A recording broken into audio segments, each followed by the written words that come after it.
décision yi nga xamante ne justice mu ngi koy jël concernant certains chroniqueurs comme par exemple Badara Gadiaga mën nañ jël exemple là parce que c'est récent est-ce que nekku ne loolu moo tax satisfaire par exemple waa Pastef moo waral ñuy naan ba léegi système bi moom moo fi nekk. bon bëri na ay atte yoo xam ne moo am. waaw parce que nguur ñoom it ñi fare ci nguur gi am nañ ko bi ñëw au pouvoir dañoo waroon sentir ne l'autorité moo fi ne. yàlla def ne président moom am na li ñu naan offense au chef de l'État. mais politique gu Sénégal moo changé. le président bi la ñuy attaqué le premier ministre la ñuy attaqué. oui parce que le premier ministre moo fi teg président bi. ah oui opposé wu ñu ak Diomaye Sonko la ñuy opposé. absolument léegi nag ñu ci bëri boo gisee dañuy saaga parce que am na ay test yoo xam ne ñoo fi ne. buñ ko respecté woon dëgg-dëgg am na ñoo xam ne duñu tëdd 1 mois am na ñoo xam ne duñu tëdd 15 jours. am na ñoo xam ne duñu nekk ci sursis. te nag dañoo waroon siffler fin de récréation. bëri na ñoo xam ne Moustapha Diakhaté lu tax mu génn waxaat. parce que xam na ne day dem tëddi. la moo tax ñu bëri ñi fare ci ku jegi bëgg a dem ci kasa ba. parce que 15 jours moo fi am 1 mois. mais bu yoon tàppe woon fort li ni mel du am. li amee doy wax bu yet bi dooroon ci kawam dëgg-dëgg. doo mës a gis keneen wax ko. xam ne instruction lañu waroon dem 6 mois. pourquoi ñu préféré 6 mois yooyu amul ñu takkal ko bracelet. mais Daouda instruction boobu tamit comme ni nga ko waxee que ni am na ñoo xam si ni 2 mois wala 15 jours et tout mais am na fi ñoo xam si ni tamit dañoo ñëw directement ñu yóbbu leen instruction. le cas de Badara Gadiaga daanaka noonu la demee le cas de Abdou Nguer aussi c'est presque tout à fait Abdou Nguer ñaam demee incha allah. le cas de Abdou Nguer ñaata dossier la. waaw laa moom c'est beaucoup de dossiers mais bi nga xam ne moom la ñu jëkk a wane dañu wax que ni benn compte la boo xam ne si ni ki ci nekk moom moo saaga. te bi ñu demee topp dossier bi dañu ni ka nga xam ne si ni moom moo saaga kooku mu ngi dëkk Thiès c'est pas Abdou Nguer mais moo jël compte bi ubbi ko tuddee boppam Abdou Nguer Seul ba tax moom mu def lu ni mel léegi gis nañu ki nga xam si ni moo def lu ni mel pourquoi ñu yóbbu kooku kon Abdou Nguer directement instruction. mais Abdou Nguer est-ce que benn dossier la. non là moom c'est vrai. c'est pas benn dossier. demal xool kan la wax. bëri na oui. lu mu doon wax. si mbirum lan rapport. ku mënul lire ne ko ndax mën nga lire mu ne waaw. kooku doo dem xool ci ginnaaw lan moo koy wax. ah oui c'est vrai. est-ce que yoonu Sénégal day firndeel. nit booy toog ci télé di wax. mu wër na la am na leneen lu muy jot ndax doo ko xool. beneen bi moom ak enseignant bi am na. oui si. beneen bi da ngeen ñuy wax ci kaw Badara Gadiaga. bu ñu gisee compte boo xam ne am na loo xam ne moo ci ne nga gis ko un bon jour mu toog ak ay opposants. te benn objectif rek la am mooy saa su ne bu toogee ci plateau bi wax benn musiba. ndax doo ko yóbbu li nga xam ne moo di instruction pour jéem a xool lan la. pourquoi léegi tey yoon bëgg leen jëlee ci instruction takkale li nga xam ne moo di bracelet électronique. ah mais ñu bëri dañoo dem ba ci biir ñu ne am ñu benn résultat boo xam si am na si donc dañuy wéyal enquête bi.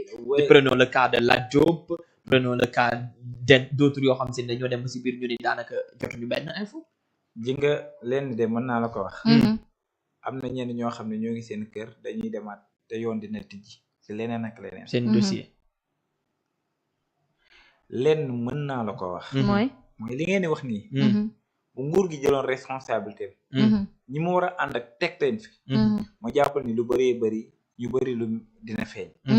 mais lii yëpp day delluwaat si li ma la waxoon mooy. am na ñoo xam ne. bu ñu sañoon dañuy yàq liggéeyu nguur gi. dañ koy yàq. mais pour quel intérêt. parce que système bi la. mais buñ ko yàqee Sénégal la ñuy yàqal parce que tardement boobu noonu ñun. on n'a pas besoin de ça. mais la moo tax bëgguñu Ousmane Sonko bañ Ousmane Sonko mooy état de réew mi. ah oui. est-ce que réellement Ousmane Sonko politique bi mu andi. politique bu boppam la wala politique pour les Sénégalais. pourquoi ñu ne Ousmane Sonko ba tey warul nekk candidat. loolu justice ko décidé quand même. c'est parce que dafa am lu. mais est-ce que réellement fi justice sukkandiku dëgg-dëgg boo gënoon a xóotal enquête Ousmane du nekk candidat wii day nekk candidat. yéen Macky ngeen gis. mais ñi nekk ci ginnaaw Macky ay ñu doon wax ni kii bu mu nekk candidat bëri na. parce que Ousmane bu nekkee candidat wala nekk njiit mooy toog mu jeex dafi jóge 1960 ba tey dafa am ñoo xam ne ñoo tënk réew mi. ñoom yaakaar nañ ne réew moom noonu lay continuer ku nangul xëy. doo bëgg Ousmane. ku nekkoon ci mbirum njuuj njaaj. doo bëgg Ousmane koo xam ne toog muy dox nga xam ne doo bëgg Ousmane koo xam ne ci système ba dundee doo bëgg Ousmane.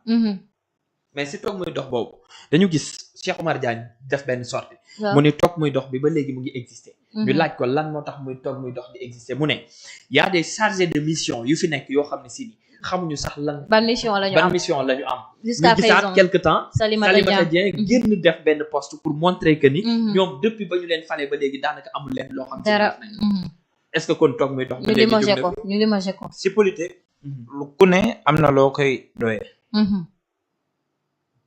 dama nga laaj leen ndax jot nañ ay tablette dama nga laaj leen ndax jot nañ ay formation Mhm. dama nga laaj leen ndax joxuñu leen li nga xam ne moo di mission Mhm. fi toll am na Mhm. le cas de Cheikh Omar ab maire ngemb la Mhm. benn ngeem maire ngemb Aïcha maire ngemb mooy c'est-à-dire koo dañ xam ko ne génnee mu moo tax mu contrôler. génn di waaw. wax Mhm.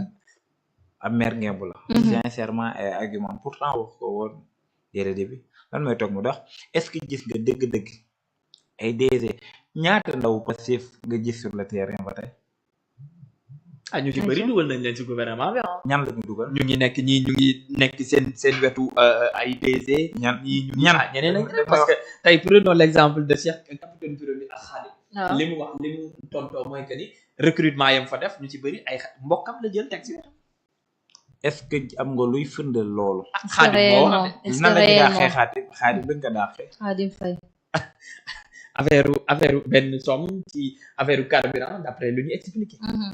benn somme loolu la ñu wax non concernant Khadim. Khadim Faye ak Ouais. man kay mën naa capitaine toog mën naa toog yéen ñaar ñëpp Voilà. déglu leen ah ay ja dégg ñu déglu dégg nga concernant texte bàyyi noonu concernant Khadim Faye ak ki nga xamante ne Mooy ni moo di capitaine capitaine Touré si luubal la parce que ki nga xamante ne ni moo di capitaine Touré c'est capitaine Khadim Touré Faye non non ki nga xamante moo di capitaine Touré wax na ni Khadim Faye anam bi mu yoree li nga xamante ne ni moo di comptable bi jaarul yoon am na fa non seulement ay manquement mais aussi li nga xamante ne ni moo di côté carburant yi aussi def na fa ay fraude li nga wax loolu yëpp am na solo am na solo voilà teel ma ko man dinaa si ñëw leeral nga xóotal mais damay ñëw si Pape Omar fi ma waxee voilà ne ñii toog mi dox na dañ leen jël maanaam clientèle politique la loolu laa bëgg nga wax non c'est-à-dire dama ni Cheikh Omar Diagne moo wax ni déedéet non bi nga ma waxee loolu ba pare da nga ne ma bi nga ma waxee loolu ba pare dama ne la comme kat nga ne ma am na non comme kan déggoo dama ne da nga ne comme kan ma ni la